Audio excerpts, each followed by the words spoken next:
Welcome back to another colorful keto with Dori.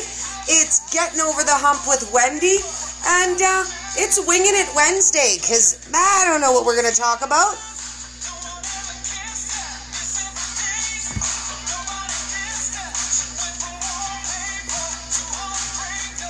You should have seen her. Winging It Wednesday. What do you think? Winging It Wednesday, or we could call it we could call it Wonky Wednesday. Cause man, like, is it just me, or has this month been like wonky? Just a little, just a little. Yeah, winging it. that got me good. That got me good, Dori. Oh, you know I love you. Wednesday. The only thing on my brain is self-care, because that's pretty much where my brain is right now. And I know your brain's kind of there too. We can always trip down the self-care lane, because God knows nobody's taking enough care of their own selves. No, we can't do that one enough. Like, I think we could do that one twice a month and it still wouldn't be too much. So let's do that. Let's start there and say, in everything you do, there must be a measure for you.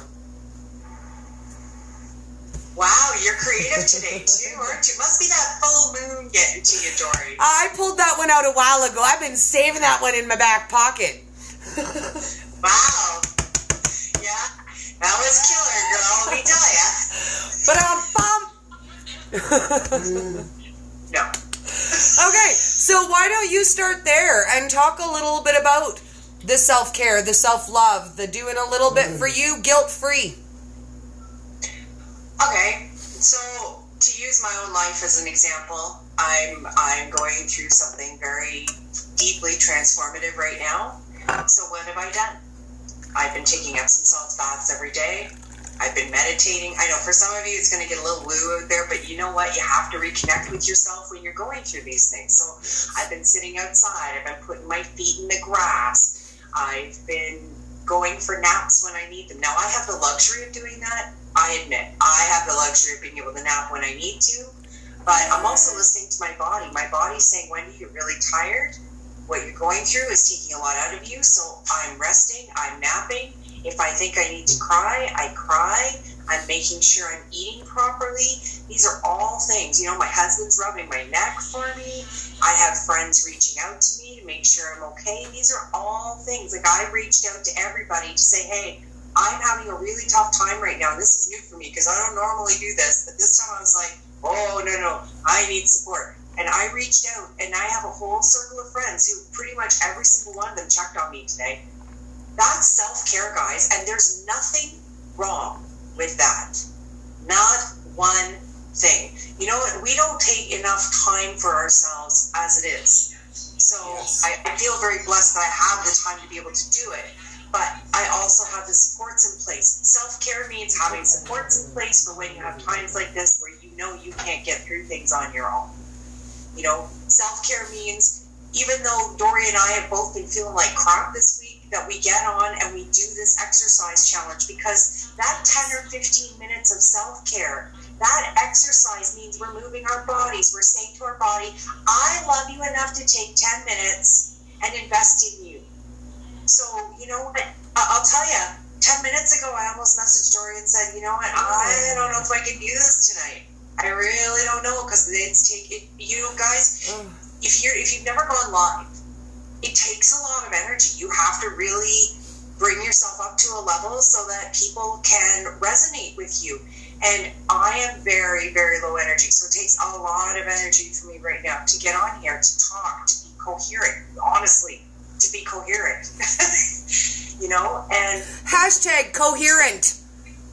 Yeah. It takes a lot to come live, and I almost 10 minutes ago said to Dori, no, I can't do it. And I thought, no, you know what? I can do it. So I know after this, I'm getting right back into my pajamas. They can't hear us, Dori. Right? Dori, they can't hear us. Okay, well, I can hear you. I've got all the sounds.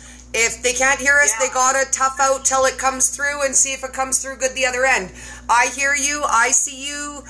Facebook isn't saying they can't see us. So Instagram has been glitchy today. We'll cross our fingers and hope it comes out clear the other side.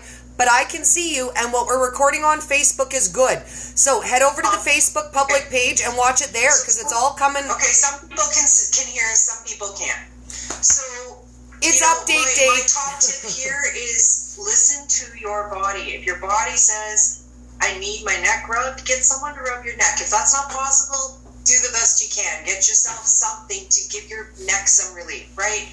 Take a bath, have a hot shower, go to bed a little bit early. Do those things that are nurturing to you, because this body, this is your temple, okay? This is the only package you have to carry yourself around in. So take care of your package, guys. Yes. I agree, and I would say on the flip side, I'm struggling a little bit more than Wendy is. I have a really hard time allowing myself self-care. So if that's you guys, hands up, because I have a really hard time allowing myself that. And I won't lie, I overdid it. I came home from KetoCon late Monday, and I ran right back into it. Tuesday, I kind of took a half of a day, and then I was Wednesday right back on. And this week, I did it to myself again. I booked 3 lives on Monday, 3 lives on Tuesday, 3 lives on Wednesday, because there's so much to do. Like, there's so much information that we need to get out there, and so much that, I want to share and people need to hear. So I need Wendy to scale me back and remind me, it's time to slow down. And I do things like decide I can shampoo my whole house in 2 days and pull my shoulder out. Because I'm Dori, and I'm not as good at asking for help, letting people help me. So we're going to work on this together. A lot of my journeys you guys didn't get to see, but this one you get to be a full part of. Like, Dori learns to ask for help, because Dori has a hard time with that. Like, even when I couldn't lift my arm over here, I was trying to grab stuff out of the microwave and re-pulling it out, because I'm too proud to say, hey, can somebody grab that for me out of the microwave? And also, let's be honest, because it's going to take too long. It's going to take too long, and maybe they'll take it out of the microwave wrong. Just saying.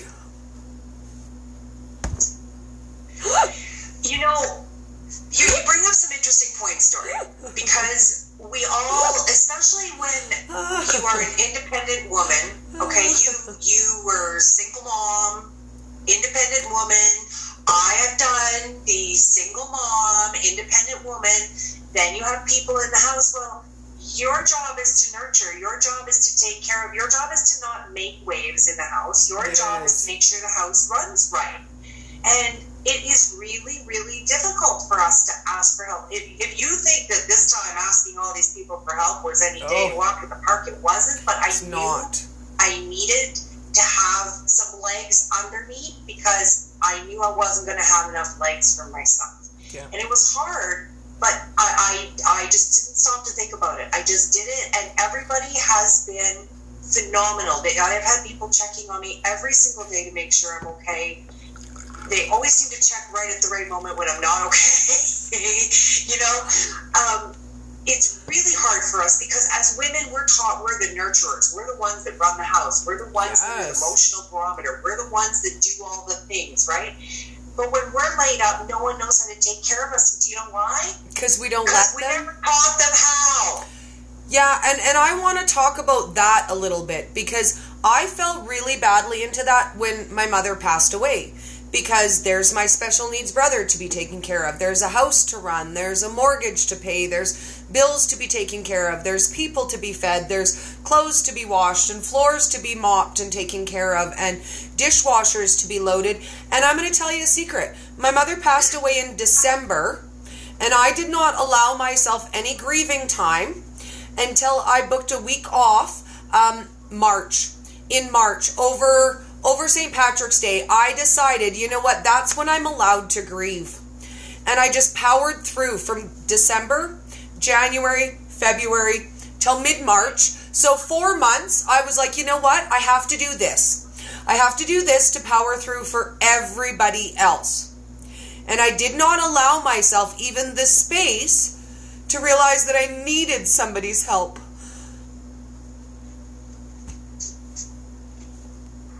And you know, Dori, I know a lot more of your story than most people do. And part of being able to ask for help is knowing that you have a good support system around you that you can lean on. And I know that at that time you didn't have that either. No. And it's different. And I guess that would be where I would go from that. And I would say, if you don't have a support system, God, get out there and build one. Like, we're here, we're out there. Nobody has to go through this alone. And since I started sharing my story, do you know how many people reach out to me and say, Dori, I gained my weight when I lost my mother, or I gained my weight when I lost my father, just like you did. And these are things I didn't want to share or tell or even say out loud because it's too painful. But when we take that step and share it with people, guess what? They realize it's not just them, and they're not crazy, and it's not me. I'm not crazy. I'm not the only person who's gone through that. I'm not suffering that all by myself. There are other people just like me who need help and want help too. So reach out, build a support system. Even if it's online. Absolutely. Having a strong support system around you when you're really struggling is, it's worth its weight in gold, you guys. Because, man, let me tell you, I made some really difficult calls to get some help. And you know what? I've had lots of help. And I'm so grateful to all of the people that have been helping me. They all know who they are. You know, and then my husband has been an absolute gem. Dori will tell you my husband's been a gem.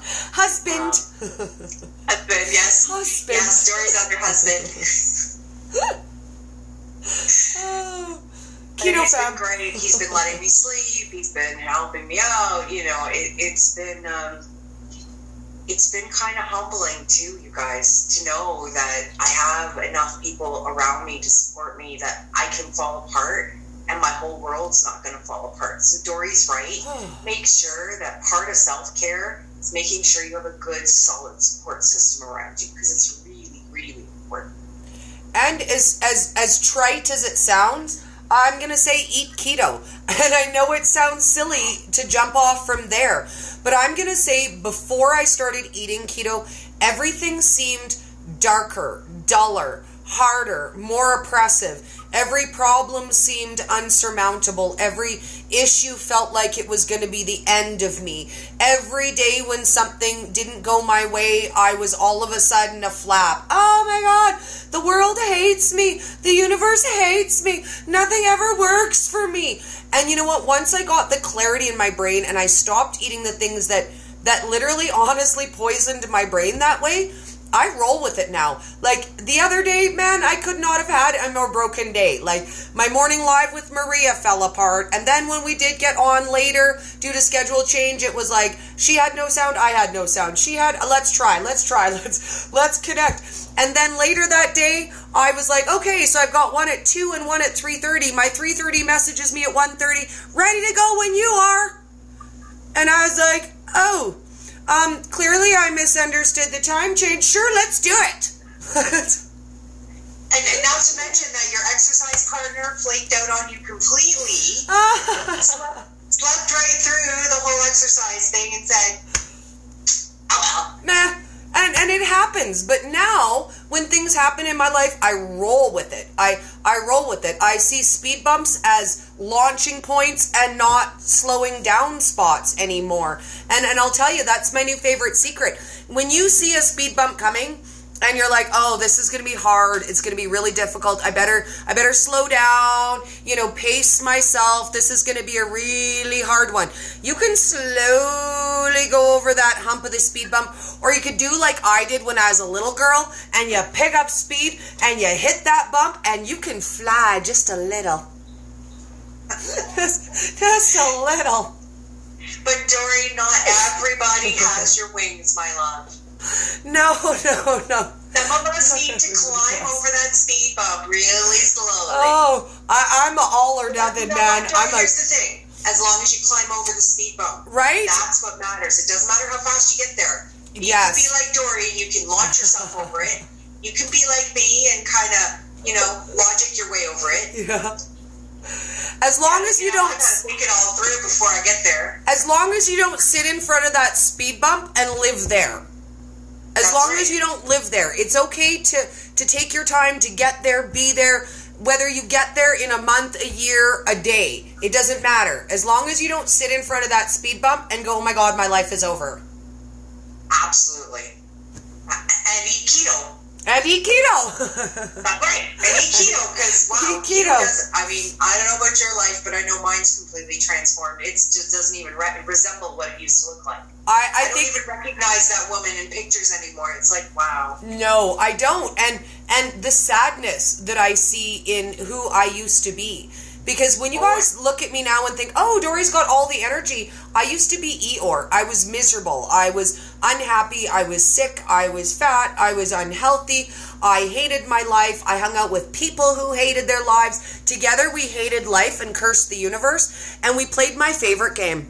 Oh, you think that's bad? What happened to me is worse. Oh, your life's super shitty? My life's even worse. Yeah, one up each other and see who's got the worst life, right? Right? Or our other favorite you and I were talking about the other day, fattest girl in the room. That was me until it wasn't me.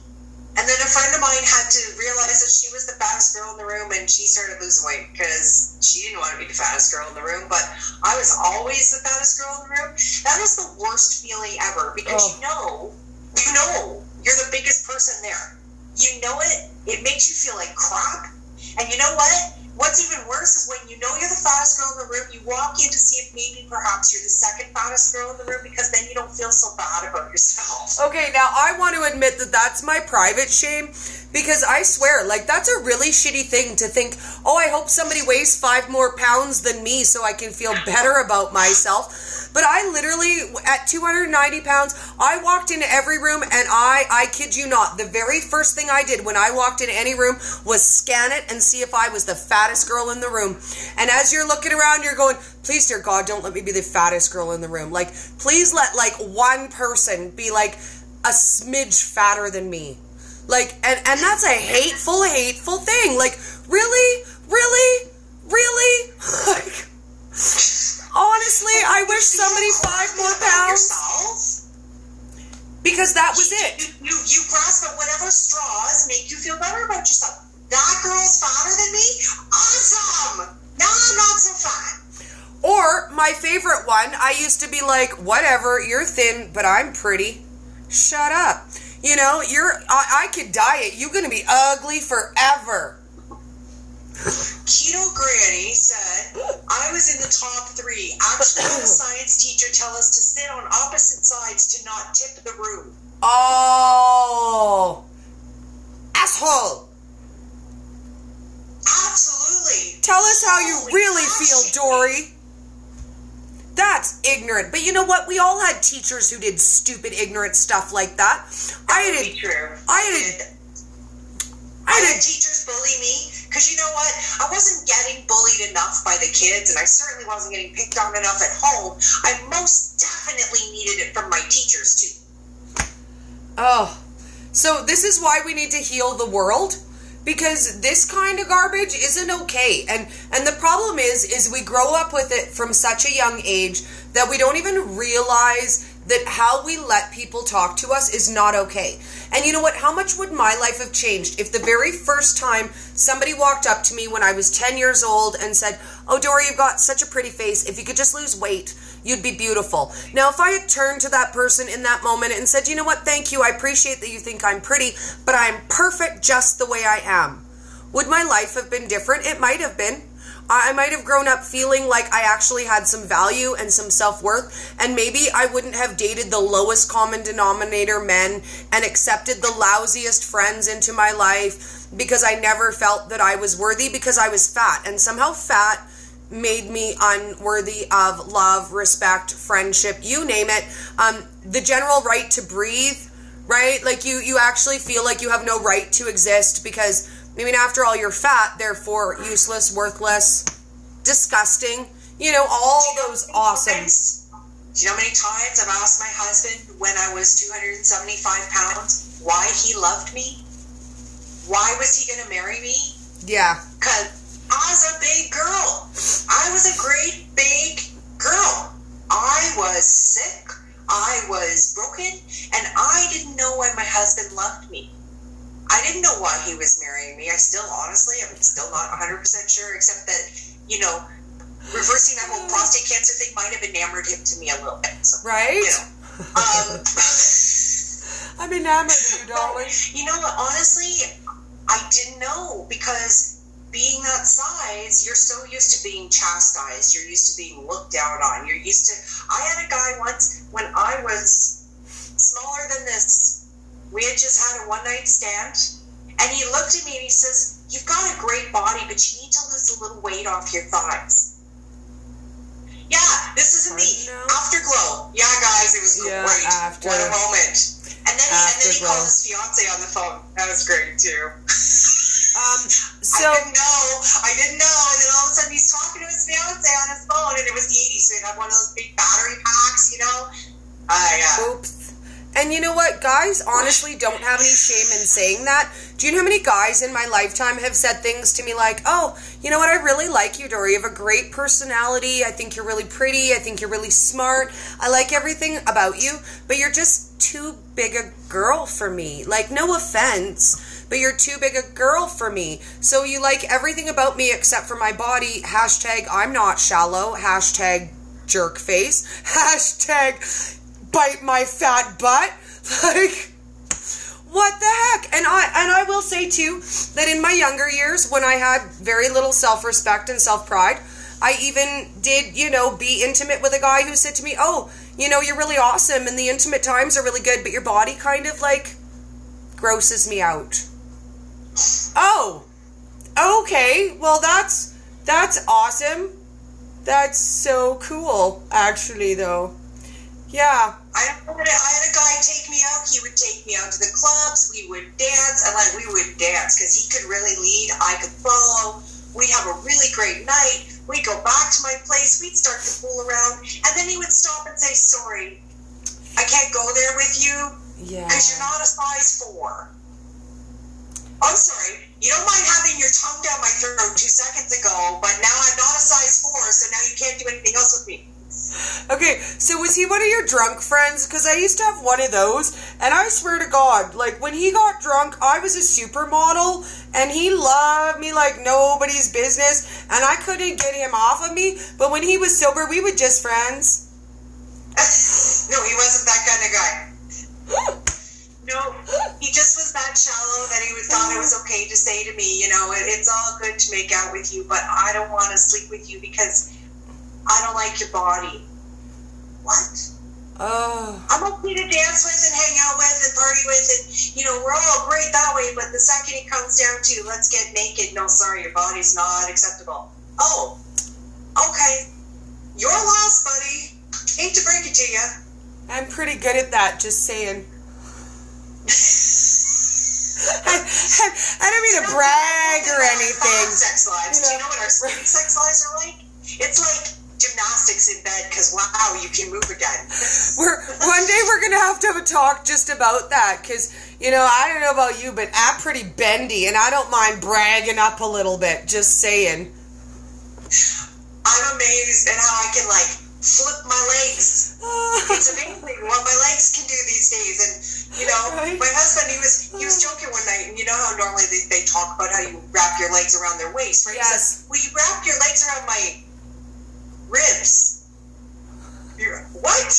But he's right, because I have a lot of legs. And apparently there's a whole lot less of my husband than there used to be. And, yep, it starts at the ribs and goes on. Oh, I love it. And you know what? I want to say that that's part of self-care too.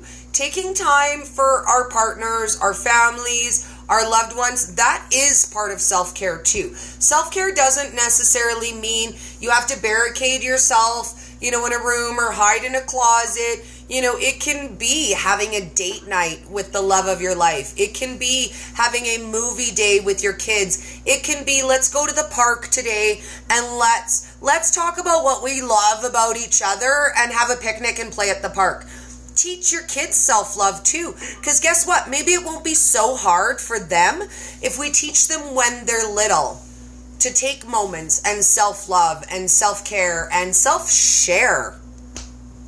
Absolutely. Keto Granny says, I'm impressed that I can cross my legs and sit pretty. Me. Yes. Me. And all the yes. Do you see this? Yes. Me. Do you see this? All Me. lovely cross legs. I'm all over that. All over that. I sit with my legs crossed all the time now because guess what? Look at Thigh gap. Dory. Thigh gap. What? Look at that. Thigh gap. What? Thigh gap. That's Oh right. my God. Standing up thigh gap, just saying, you know, not to brag or anything, but, you know, thigh gap. I never knew that was an actual thing or that I would want one, but I want one. I'm like, oh, I like that. That's pretty. Look, it sparkles in the sun.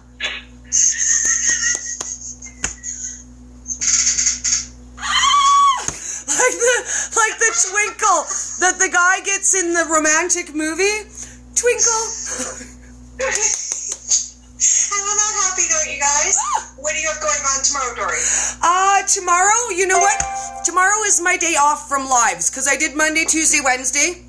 And, oh, no, that's a lie. We rescheduled Wellness Wednesday for Nancy because of her wonky internet today. So I've got just that. And that's going to be at 5:30 p.m. Mountain. And we're going to give out as much more of our KetoCon swag as we can. And our signed copy of Maria's cookbook, Keto Kitchen Favorites. Whoa! And signed by the boys. So that makes it a special edition. And you're really lucky. Absolutely, because they are the nicest little boys ever. I love my little boys. I have a live tomorrow at 12:30 after we do the exercise challenge. Okay. I'm speaking with Angie Nutrition, who has been following a carnivore diet and has been helping her daughter with autism and various other syndromes that come hand in hand with that. Yay. And so we're going to be talking a little bit about her journey and the changes that have happened for her daughter. And I'm so excited because you wanted more carnivore information. Whoop, whoop.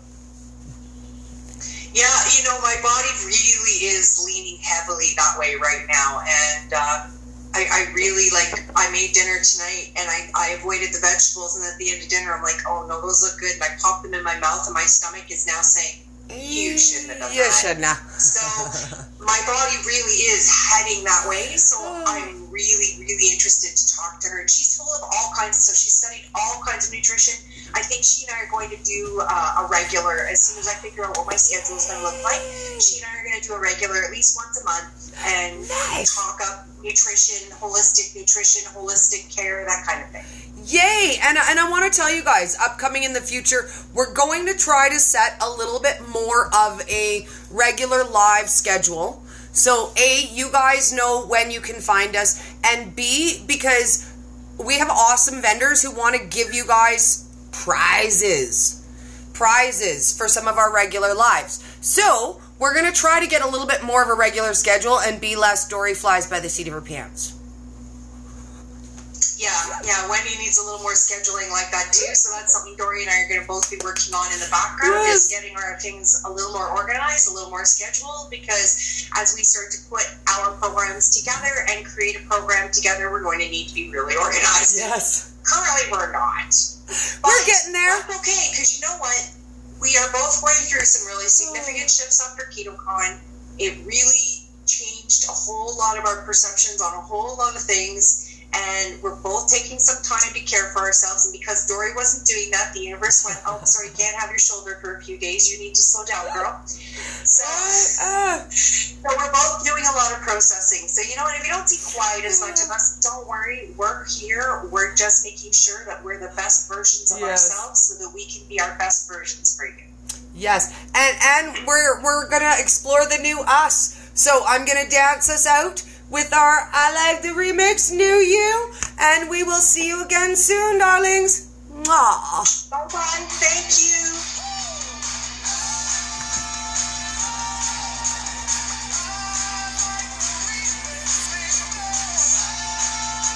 Bye, darlings.